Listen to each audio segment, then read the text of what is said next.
Topic 1, Licensing and Regulations.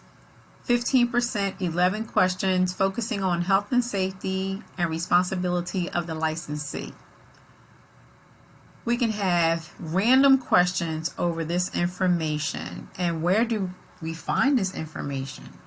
In your TDLR Rules and Regulations book. But what about if you don't have your TDLR Rules and Regulations book and you're preparing for your exam?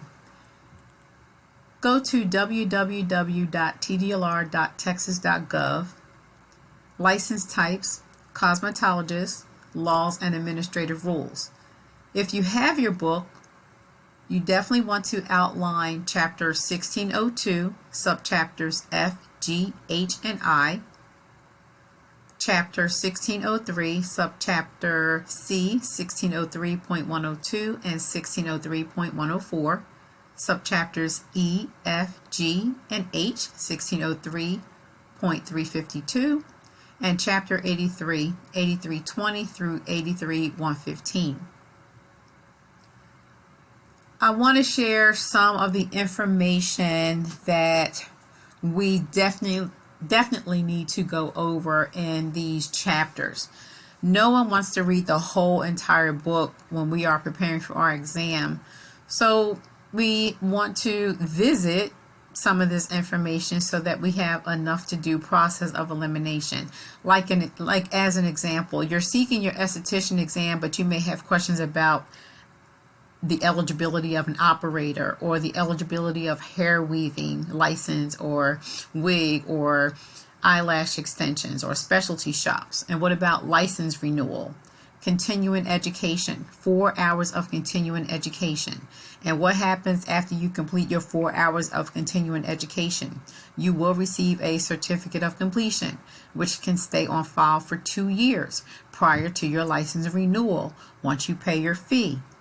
That was a lot of information. You may have a question or 2 or 3 about that last statement that I just shared. Infectious and contagious diseases, periodic inspections, mobile shops. What is one thing that you know about mobile shops?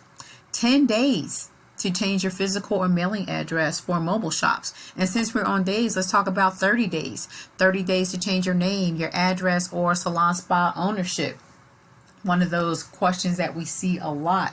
Your examination requirements. What is the eligibility to take your esthetician exam after completing 750 hours? Sterilization requirements.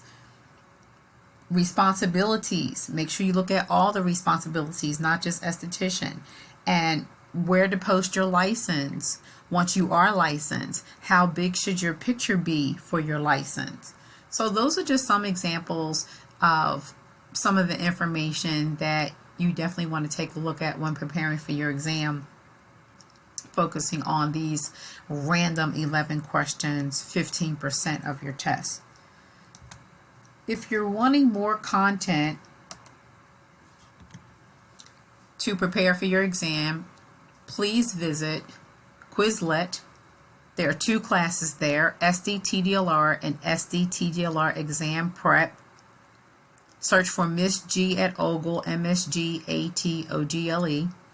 And on Kahoot, if you need that confirmation that you're right and you're going with your gut, well, Quizlet does the same thing.